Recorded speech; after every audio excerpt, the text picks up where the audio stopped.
আজি সদনৰ মজিয়াত সোনিয়া গান্ধীয়ে এই বিধেয়কখন প্ৰসংগত নিজৰ বক্তব্য আগবঢ়াইছিল এইদৰে। एक सवाल पूछना चाहती हूँ।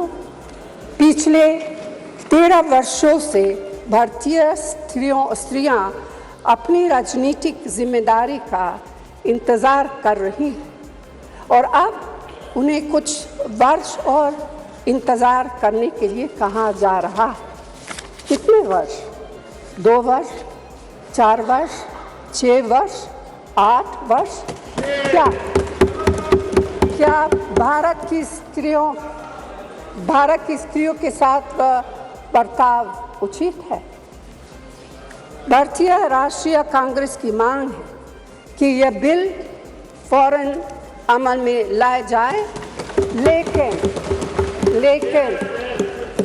लेकिन इसके साथ ही कास्ट सेंसस कराकर शेड्यूल कास्ट,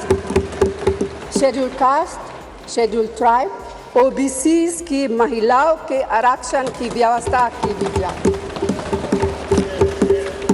सरकार को इसे साकार करने के लिए भी जो कदम उठाने की ज़रूरत है वह उठाने ही चाहिए। इस बिल को लागू करने में और देरी करना भारत की स्त्रियों के साथ घोर नाइंसाफी है।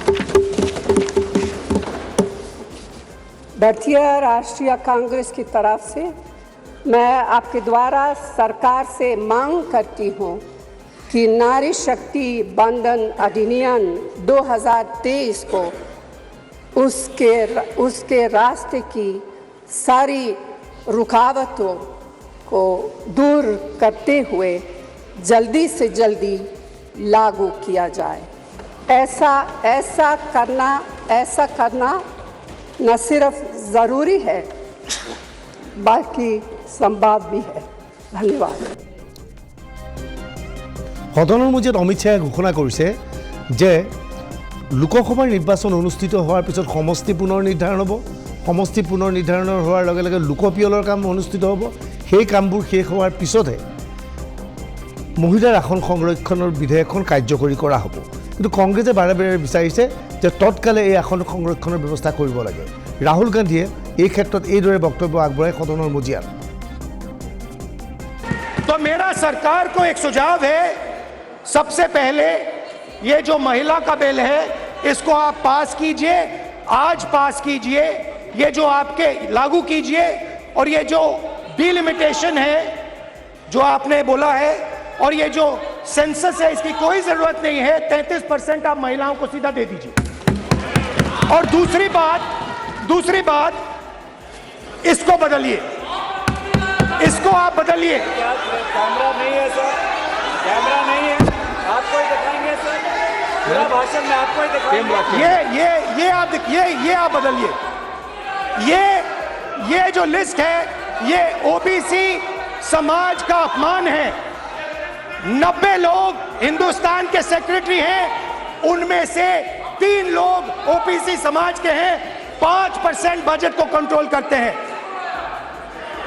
तो जल्दी से जल्दी आप कास्ट सेंसस कीजिए, जल्दी से जल्दी। জম্মু কাশ্মীৰৰ নেতা ফাৰুক আব্দুল্লাৰ পুত্ৰ উমৰ আব্দুল্লাই এই বিধেয়কখনক সমালোচনা কৰিছে।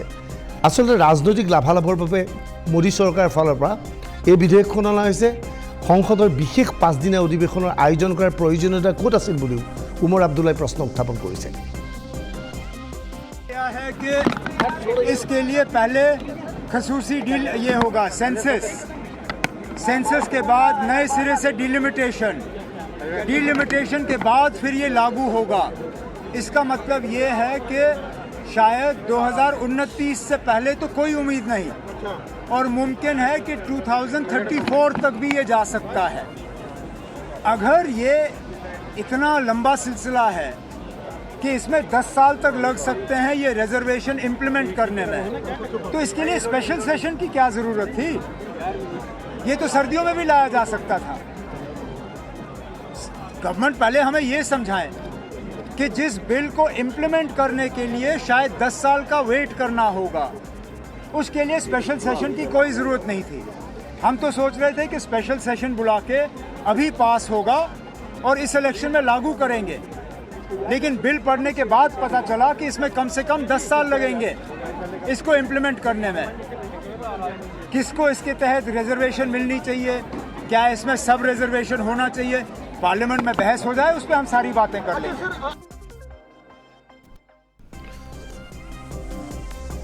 তাৎপৰ্যপূৰ্ণভাৱে এই বিধেয়কৰ ওপৰত আজি বক্তব্য ৰাখিছিল AIDFৰ মুৰব্বী বদৰুদ্দিন আজমলে। বদৰুদ্দিন আজমল কাৰ পক্ষত? AIDF আচলতে ইণ্ডিয়াৰ লগত আছে নে NDAৰ লগত আছে, এই প্ৰশ্ন বিভিন্নজনে কৰে। AIDFৰ ফালৰ পৰা কোৱা হয় যে আমাক ইণ্ডিয়াই গ্ৰহণ কৰা নাই যদিও আমি কংগ্ৰেছৰ লগত আছোঁ, আমি মোদী চৰকাৰৰ বিৰুদ্ধে আছোঁ। আজি সদনৰ মজিয়াত বদৰুদ্দিন আজমলে যি বক্তব্য ৰাখিলে, সেই বক্তব্যৰ পৰা এটা কথা স্পষ্ট, তেওঁ মুকলিভাৱে ৰাহুল গান্ধীক সমৰ্থন জনালে, ৰাহুল গান্ধীৰ ভাৰত যাত্ৰাৰ সমৰ্থন জনালে আৰু ৰাহুল গান্ধীৰ ভাৰত যাত্ৰাৰ ভয়তেই এনেধৰণৰ বিধেয়ক মোদীয়ে সদনত আনিবলৈ বাধ্য হ'ল বুলি আজি আজমলে দীঘলীয়া বক্তব্য ৰাখিলে। अहम बिल के ऊपर बोलने का मौका दिया। वुमेन एम्पावरमेंट का मामला मैं समझता हूँ कोई भी इनकार नहीं कर सकता आज के ज़माने में, लेकिन झगड़ा मैं सुबह से देख रहा हूँ क्रेडिट के लिए, कोई कैश की बात ही नहीं कर रहा है। असल बिल तो लाए थे राजीव गांधी जी, ये तो सबको मानना पड़ेगा। और उसके बाद लोकसभा अपनी बात अपने टाइम पे बोलिए, हमारे टाइम पे मत बोलिए, डिस्टर्ब क्यों करते हैं। उसके बाद लोकसभा में भी कांग्रेस पार्टी ने उसको पास किया। राज्यसभा में जब गया तो इसी बीजेपी पार्टी ने उसका इनकार किया, उसका साथ नहीं दिया। आज क्रेडिट लेने की बातें हो रही है। हकीकत ये है कि औरतों का ये बिल पास होना चाहिए, हमारी पार्टी इसका पूरा पूरा सपोर्ट करती है। और मैं राहुल गांधी जी को मुबारकबाद देना चाहता हूँ कि उनकी पद यात्रा ने इनकी नींदें हराम कर दी है, नींदें हराम कर दी है। प्लीज क्या ला रहे हैं, क्या दे रहे हैं और क्या बात कर रहे हैं, इनको कुछ नहीं पता। he is not yielding, अब minister. परेशान है, बिल के ऊपर बिल लाएंगे। ये सेशन में जो बुलाया गया ना, उसी का एक हिस्सा है। Thank you. किसी को पता ही नहीं है क्यों बुलाया गया। इसलिए सर जी आप बैठे, आप अच्छे आदमी हैं, मैं जानता हूँ, बैठे। आप इधर एड्रेस करो। तो ये इसलिए मेरा ये कहना है राहुल जी से, मैं यही कहूंगा कि आप अपनी पद यात्रा को जारी रखें। इंशाअल्लाह बहुत जल्दी ये हर हफ्ते में एक सेशन बुलाएंगे, हर हफ्ते में एक सेशन बुलाएंगे और नया बिल। अब देखिए प्लीज, मंदिर मस्जिद का झगड़ा तो लास्ट टाइम पे इलेक्शन में खत्म हो गया। अब तो फिर बाबरी मस्जिद दूसरा बनने वाला नहीं है, वो उन्होंने बना लिया मंदिर, कोई बात नहीं। इस मर्तबा क्या मुद्दा लाए उसके लिए परेशान है। वो औरतों की तलाक का मामला लावे, कश्मीर का मसला लावे, रिजर्वेशन का मसला लावे, औरतों के मसला में ये रिजर्वेशन जो है ये मिलना था, औरतों का हक है। लेकिन इसी के साथ मैं यही कहूँगा कि सर थोड़ी देर के लिए उन बच्चियों का भी सोचिए जो पार्लियामेंट तक आने के बारे में उनका एजुकेशन नहीं है, या वो आते हैं तो उनको पीछे से सपोर्ट नहीं मिलता। क्यों ये पार्टियां, बड़ी बड़ी पार्टियां औरतों को टिकट देने में इतना कंजूसी करती है। एक मर्तबा दिल खोल के, सिर्फ पार्लियामेंट में बोलने से नहीं होगा सर, मैदान में भी काम करना पड़ेगा। आज मेरे आसाम का हाल ये है सर, मैं आसाम से आता हूँ, फ्लड और इरोशन की वजह से हमारे लोग तबाह और बर्बाद हो गए, बड़ी बड़ी आबादियां खत्म हो गई सर। इसलिए हम इसकी तायीद करते हैं और इस हाउस से मैं जो है आपके माध्यम से कि हमारे फ्लड और इरोशन को जरूर देखिए।